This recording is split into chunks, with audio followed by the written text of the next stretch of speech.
From Indiana's business news leader, this is IBJ Media's Inside Indiana Business with Gary Dick, presented by Elevate Ventures, Indiana University, and LiUNA.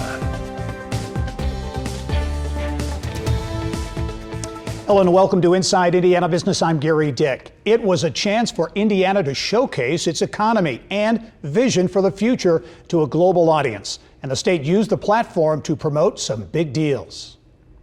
Great pleasure to welcome you to the 2024 Indiana Global Economic Summit. The second Indiana Global Economic Summit attracted more than 800 attendees, representing 31 countries and territories.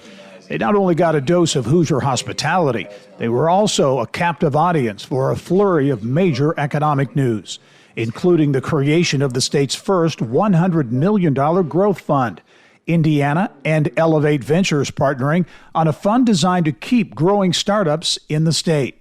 There was also news that Purdue University and Elanco Animal Health will develop a shared-use research facility on 3 acres near the future Elanco global headquarters along the White River in downtown Indianapolis, all part of a newly created One Health Innovation District. We think about plant, animal, and human health research, development, and then distribution of these new products.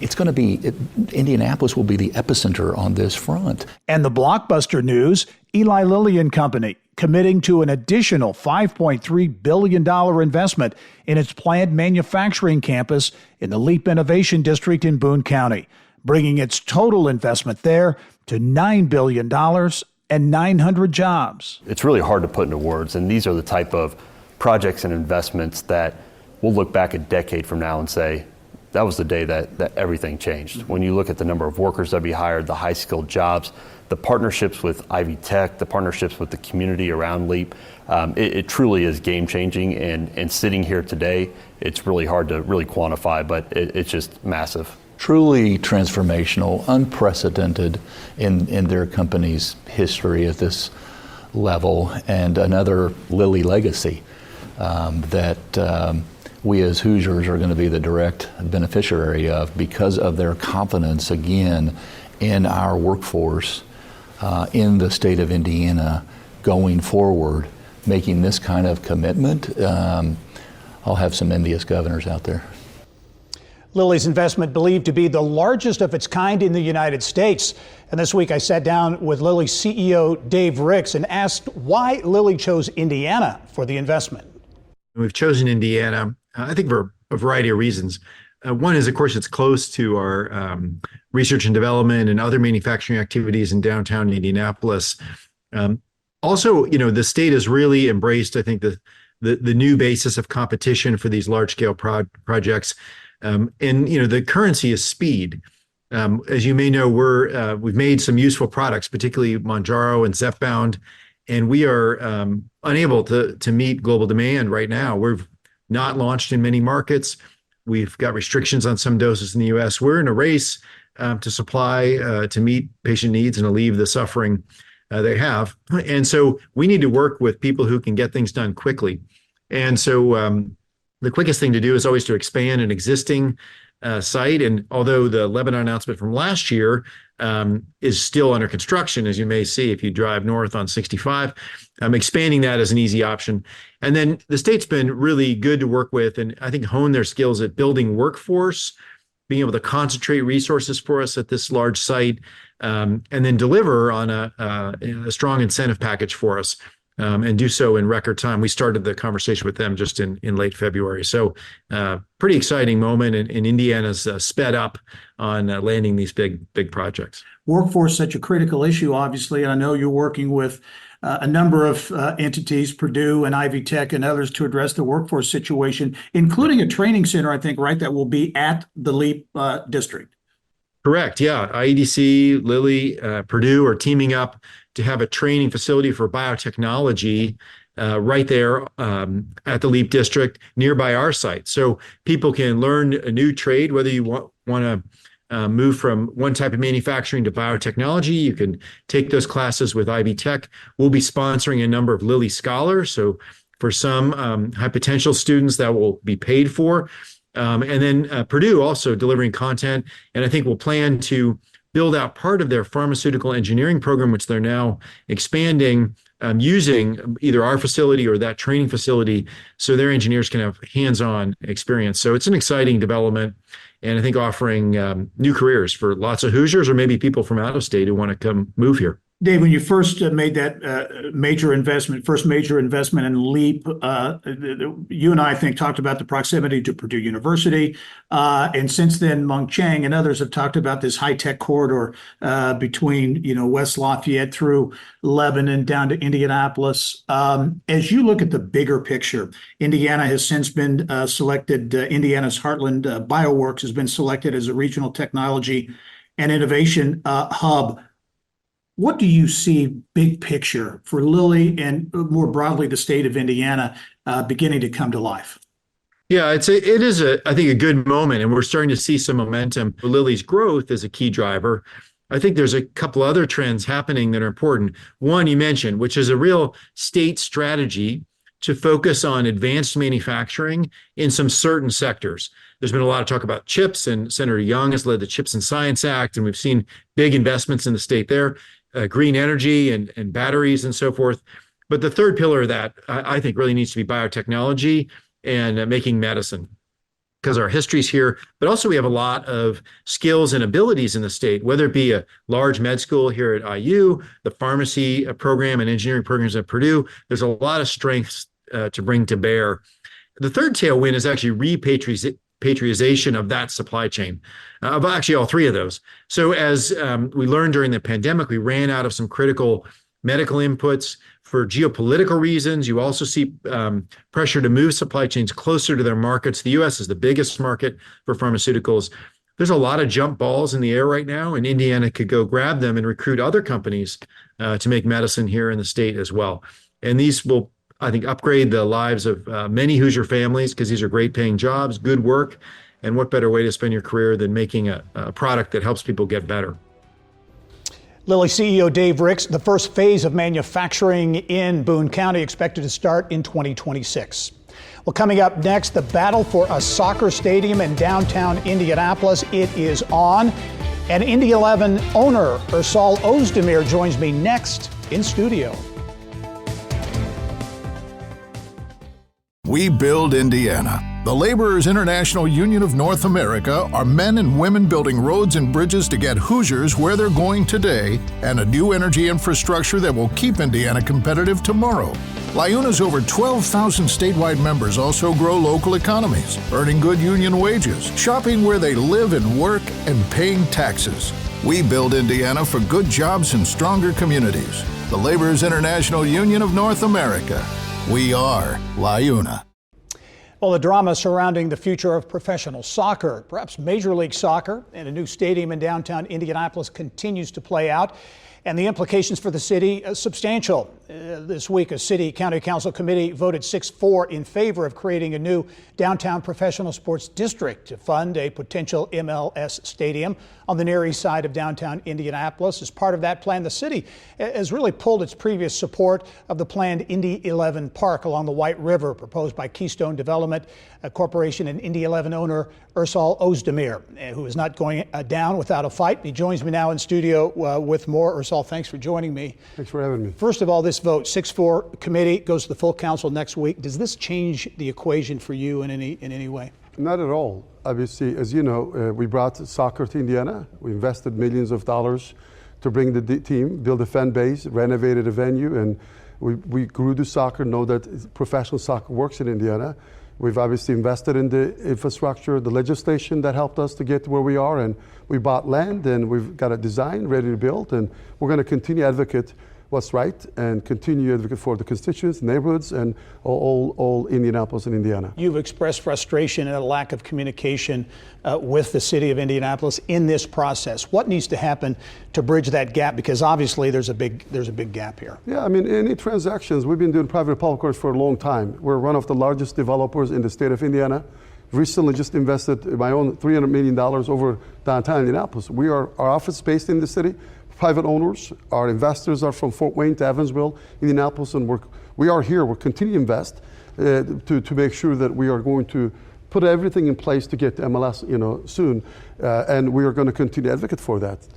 The city clearly doesn't believe you have the ability to attract an MLS team. Have you talked to the MLS recently, and what have those conversations been? Well, the only reason MLS is, in my opinion, considered Indianapolis is because what we have done. This is not a big city. There was no professional team in Indianapolis. And MLS will say that what we have done, as other cities, Cincinnati, Nashville, Portland, Minneapolis, a lot of cities, second tier, I would say, size-wise, that actually had a franchise, like myself, somebody locally bought a franchise on a Division II. They built a fan base. We invested tens of millions of dollars to show that it works, get people to the games, get them to like it, and show that it works. And then they got a stadium, basically, deal done, and they export MLS. That's what we've been doing. We think it's the right way to do, organically to do that, and that's what we are, and that's what we've done. What's next? Well, we are going to continue to advocate for 11 Park. There's a lot of misinformation out there. It's difficult to really keep track of that. It's an excellent site. The site has been known as a cemetery for 20 years ago. We had the governor, the mayor, and a lot of civic leaders, business leaders there. And this is not new. We've done everything properly. And MLS has never said that they won't go to that site. There's information out there. We have some of the most well-known and resourceful families that are part of owners group to get ready for MLS. And we're ready to go. The fastest we get MLS is on our site because it's ready to build. We can actually start digging next month and be open in the fall of 2026. Unlike any other proposals, there's a lot of hypotheticals, maybes, and could have and would have, and to do that. If we all want to go MLS, we should get together, work together as a city and state, as we typically have done, and do the right thing, and then make sure that we're going towards the same goal to Indianapolis and MLS in the future. Ersal Ozdemir, Indy 11, thanks for joining us. This is a story, obviously, that will be continuing. We'll be in touch. Thank you. All right, thank you. Well, speaking of Indy 11, the franchise this week announced a unique marketing partnership with Fisher startup SpokeNote, the company behind the QR codes you saw this season on Pacers and Fever jerseys. Indy 11 will deliver dynamic video messages directly to fans using coasters placed in area pubs, bars, and restaurants. They will be really embedded with SpokeNote codes that will, when scanned, will be providing fans with exclusive video content that will be updated throughout the season. Well, coming up, big changes ahead and growth for a key area in southwest Indiana. We'll talk to the executive director of the Evansville Regional Airport next.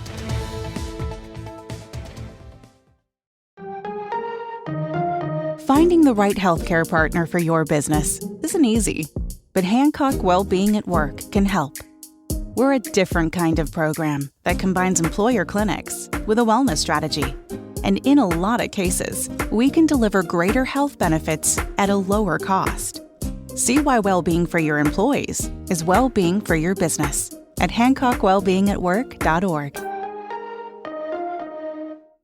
Here's what's making news around Indiana. Brought to you by the Indiana Association of Realtors. Indiana's 21,000 realtors. The neighbors you know, the experts you can count on.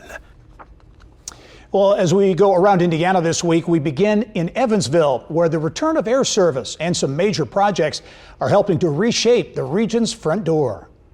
On behalf of our CEO, Robert Isom, and the 120,000 employees at American Airlines, officially announce that we are restarting our service to Chicago. The April announcement that American Airlines would resume air service between Evansville and Chicago was viewed as a huge win for Southwest Indiana, in particular the business community, which lobbied hard for the return of service that went away during the pandemic. It means connections, right? I mean, that air travel is all about connections. And so it adds about 120 destinations out of Chicago, and which between the three hubs will get us to 200 destinations, one-stop destinations out of EVV. That is a very well-connected regional airport.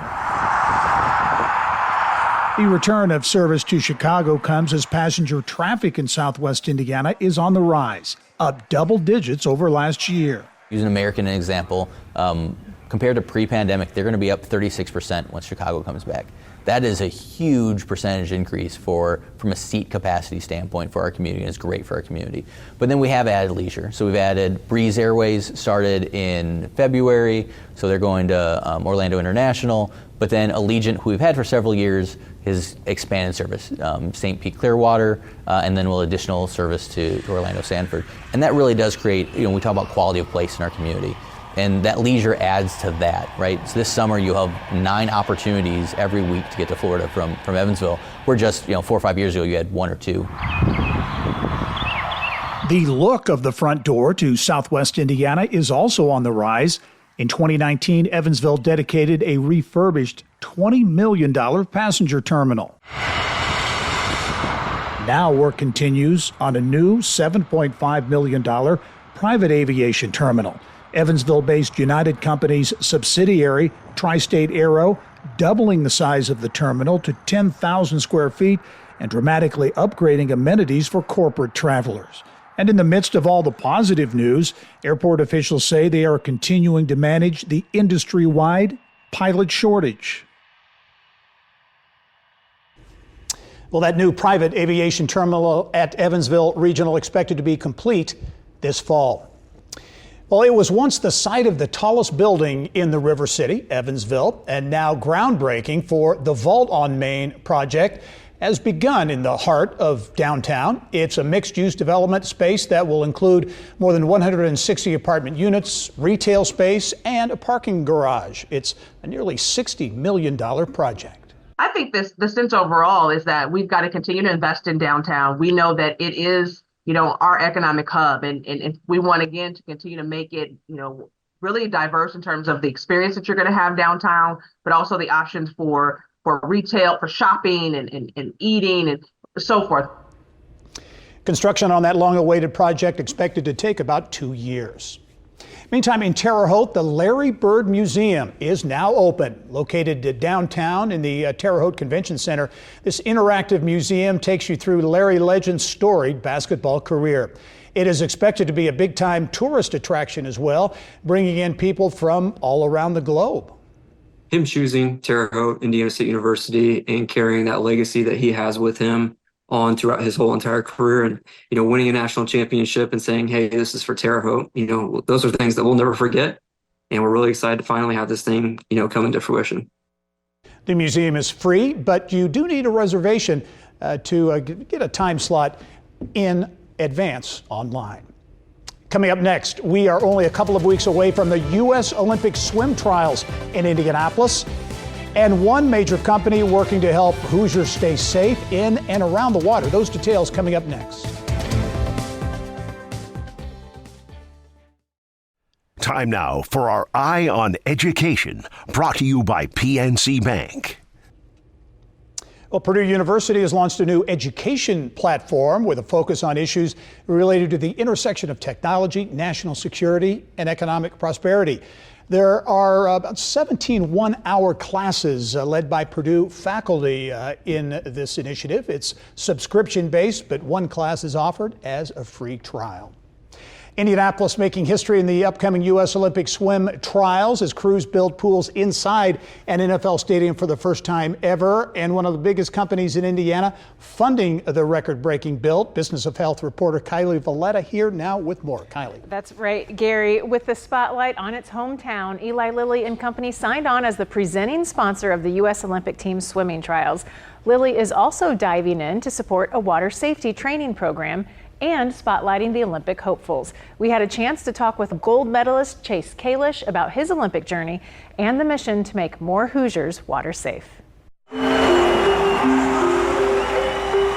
Olympic dreams came true for Chase Kalish in Tokyo when he won gold for Team USA. But COVID meant only his teammates could be in the stands. He's ready for a much bigger pool party at swimming trials in Indy. I think it's going to be such an incredible environment being in the Colts Stadium, something that's, never been done before in swimming. It's going to be the biggest swimming attendance, hopefully, that we've ever seen in the sport, and just, pushing the boundaries on what's possible. The pools planned for Lucas Oil mark the first time in U.S. history that a swimming event will be held in an NFL stadium. Just 1 mile down the road, presenting sponsor Eli Lilly is making more waves, throwing its support behind the Indiana Water Safety Program.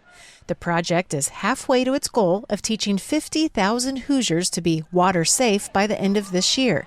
Skills include self-rescue, basic swimming, and confidence around water. Drownings is a very real thing, and there's many adults that are impacted by that too. And I also know of stories of parents that didn't learn how to swim, and they lived their life in fear, and the one thing that they wanted for their kids was their kids to learn to swim. His love for swimming began in a similar program at just 4 years old, proof that any swimming student could be tomorrow's Olympian. Maybe it leads to, something bigger like it did for me. The Olympian now aiming for another gold medal. Before Indy, he'll spend a few weeks in Austin and take an occasional break from his nutrition routine. Texas brisket and barbecue.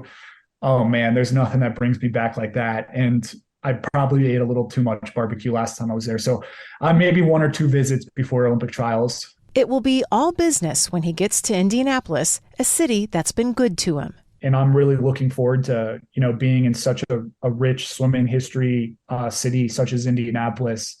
My first NCAA title was in Indianapolis. My first world championship team was in Indianapolis.